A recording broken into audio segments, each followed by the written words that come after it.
anormales. Las monarquías europeas practicaban la endogamia con el fin de mantener la pureza racial, por causas políticas, geopolíticas e incluso por tradición, a pesar de que muchas veces la Iglesia Católica se opuso a ello. Los matrimonios entre parientes eran algo común, pero esto no ocurrió solamente en las monarquías europeas, sino también en el antiguo Egipto y en la antigua Roma. Por ejemplo, Tutankamón era el producto de una relación endogámica y él mismo puso en práctica este tipo de unión al haberse casado con su propia hermana. Tutankamón sufría de diversos problemas de salud debido al cruce entre familiares. Nunca pudo caminar bien y es casi seguro que haya tenido que usar bastón. Además, se ha planteado que pudo haber tenido un sistema inmune débil. Tenía el paladar hendido y el cráneo alargado. Otros ejemplos de endogamia monárquica fueron Fernando I de Austria, la reina Victoria y María I de Portugal. Fernando I de Austria sufría de hidrocefalia. Sus padres eran dos primos hermanos, el emperador Francisco II y María Teresa. La reina Victoria sufría de hemofilia y le transmitió a sus herederos. Se casó con el príncipe Alberto, que era su primo hermano y con el cual tuvo varios hijos. María I de Portugal, llamada María la Piadosa o la Loca, fue también el producto de una relación endogámica y luego se casó con su tío. Pero ¿qué relación tiene esto con el arte? Y ya se los voy a comentar, sigan viendo este video. Antes de continuar, quiero felicitar a las mujeres en su día, que fue ayer martes, aunque no le veo mucho sentido celebrar el Día de la Mujer, el Día de la Madre o el Día del Padre. Sí es necesario siempre recordar que en el mundo en el que vivimos hace falta más justicia y menos discriminación hacia las mujeres. Veamos en el campo del arte lo que ha ocurrido a lo largo de siglos. Se ha tapado el nombre de mujeres que hicieron aportes importantes al arte y siempre se ha resaltado el nombre de los hombres. Pero bueno, eso será tema para otro video. Volviendo al tema que nos implica y como le estaba diciendo, en las monarquías europeas fue muy común la endogamia. Se la practicó durante siglos. Como sabemos, la unión entre personas de la misma familia, por ejemplo entre hermanos o primos de primero, segundo o tercer grado, tiene efectos a nivel genético. Esto se ve reflejado en diversas dolencias mentales y trastornos, así como enfermedades de diversos tipos e incluso deformidades físicas. La infertilidad es uno de los efectos de este tipo de cruce y es por eso que muchos monarcas sufrieron de infertilidad y no pudieron tener herederos. Como hemos visto, ejemplos de endogamia hay muchísimos. De hecho, hay tantos que sin problema se podría decir que el continente americano fue conquistado por anormales. ¿En qué sentido sería esto verdad? En el sentido de que, en este caso concreto, los monarcas españoles practicaban la endogamia de manera muy recurrente y por eso los mandatarios sufrían de diversos trastornos.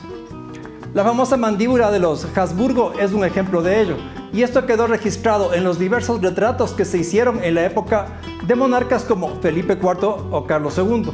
Ambos tenían la característica mandíbula agrandada, que fue retratada por Velázquez y posteriormente por Juan Carreño de Miranda, entre otros. ¿Quiénes fueron los Habsburgo? A breves rasgos, lo que podemos decir es que fue una casa real de gran influencia en Europa entre los años 1438 y 1740. Ocuparon varios reinados, entre ellos del español. El nombre con el que se le conoce en España es la Casa de Austria. Erróneamente se generalizó el apellido Habsburgo. La Casa de Austria rigió entre los años 1516 y 1700, habiendo sido el primer rey Carlos I. Dígase de paso que este rey fue hijo de Felipe el Hermoso y su prima Juana I de Castilla, también conocida como Juana la Loca. No voy a entrar aquí a hablar de este tema ya que es muy amplio y no se relaciona con lo que pasaré a comentar. De cualquier manera, es importante mencionar algunos hechos históricos que acompañaron a esta etapa. Primero, la vigencia de la Inquisición, que la habían empezado los reyes católicos y que culminó recién en el siglo XIX. Segundo, el control y explotación de las tierras conquistadas en el continente americano. Y tercero, el siglo de oro, que se dio entre 1492 y 1650, cuando surgieron artistas como el Greco Velázquez, que retrató a Felipe IV, y Zurbarán, cuya influencia llegó hasta el Ecuador. Esta casa real culminó su existencia en el año 1700 con la muerte de Carlos II, ya que este no podía tener hijos y no dejó un heredero.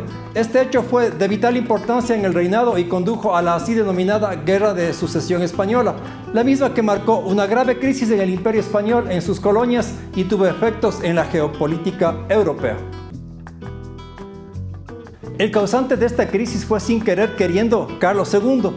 quien fuera retratado por el pintor de la cámara Juan Carreño de Miranda, un distinguido pintor que ha sido comparado con Velázquez y de quien fue de hecho su discípulo.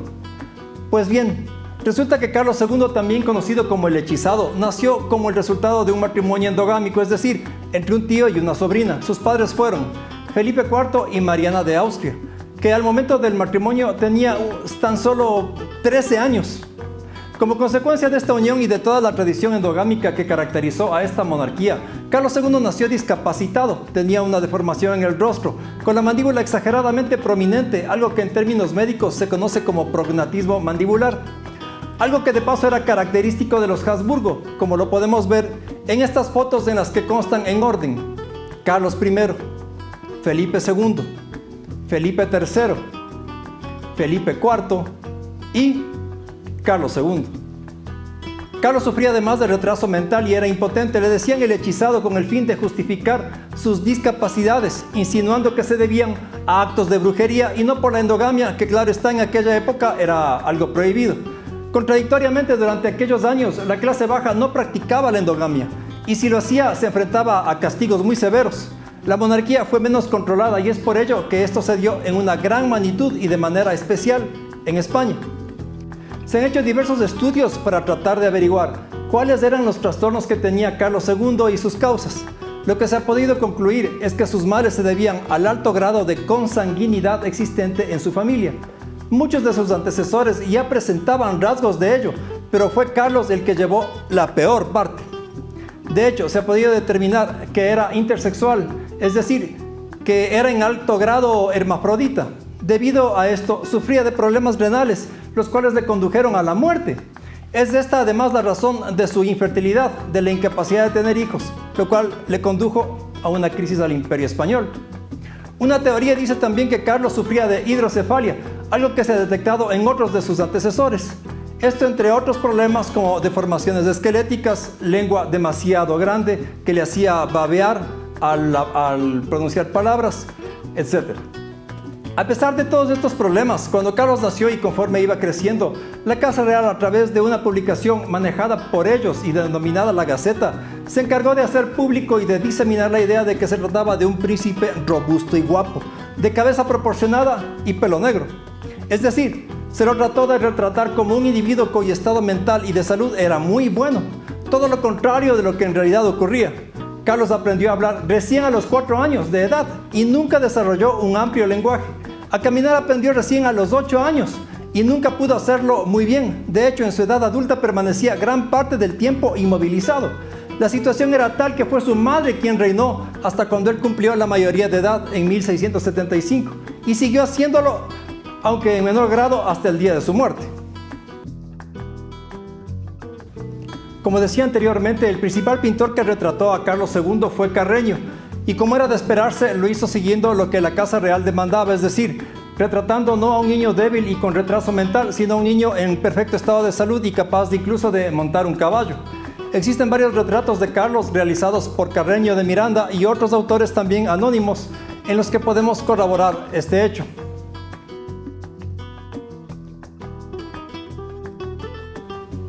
Este retrato pertenece al Museo del Prado. Fue realizado por Carreño por el año 1680. Según este museo, en este retrato se ven rasgos de la influencia de Velázquez. Algo que también resaltan es que se trata de un retrato de medio cuerpo, al contrario de la mayor parte de retratos de este rey que fueron de cuerpo entero. Sebastián Herrera Barnuevo también retrató al príncipe, como podemos ver en esta obra. Cabe mencionar que según el Museo del Prado existen obras atribuidas a este pintor que no fueron hechas por él. Tal es el caso de este otro retrato del príncipe, que si bien tiene más elementos y más color, no sería de su autoría. Como podemos ver, tanto Barnuevo como Carreño y otros pintores retrataron a Carlos no como era, sino como la corte quería que se lo viera, con el fin de transmitir un mensaje específico favorable a la corte, a la monarquía. Los pintores eran usados como una especie de publicistas que se encargaban de promover la imagen del rey según los intereses de la corona. No importaba lo que ocurría por detrás, lo que importaba era la semblanza del rey y la imagen que debía transmitir. Recordemos que antes del nacimiento de Carlos hubo gran preocupación, ya que no había aún un heredero. El único que pudo haber reemplazado a Carlos, Felipe Próspero, murió a los 4 años de edad, 5 días antes de que Carlos naciera. Cuando Carlos finalmente nació, se lo recibió con mucha expectativa. Además, cabe recordar que su madre perdió varios hijos, 5 de 6 en total. Entre ellos su hija, que sobrevivió al parto, pero que más tarde murió a los 22 años al dar a luz a su 4.º hijo. Los artistas siempre han cumplido una función en la sociedad y en esta época eran de gran importancia. Como vemos, habían los pintores de la corte como Velázquez o Carreño, pero habían también muchos otros que se encargaban de diseminar el mensaje de la corte. Los retratos del rey eran reproducidos y llevados a lugares lejanos, y es por ello que ha habido casos en los que se ha puesto en duda la autoría de ciertas obras, pues existieron copistas de gran maestría. Si la corte española hubiera tenido acceso a las redes sociales, seguramente se hubiera mantenido en total secreto la endogamia y se hubiera usado a fotógrafos y publicistas para viralizar las imágenes del rey como un hombre fuerte y poderoso. El hecho de que tanto Carlos II como otros reyes que le antecedieron hayan sido retratados montando a caballo se debía a que eso reflejaba valentía, calidad física, fuerza y voluntad de poder. El caballo era el vehículo de la fuerza y del espíritu vencedor, y es por eso que fue tan repetido en los retratos de aquella época. Imaginen si el día de hoy viéramos al presidente de Estados Unidos montado sobre un corcel y con la espada en la mano, o si esto ocurriría con los presidentes de Rusia o Ucrania. Actualmente no vemos este tipo de imágenes, vivimos otra realidad. Los pintores ya no trabajamos para las cortes y la endogamia ha sido casi eliminada en las cortes reales europeas.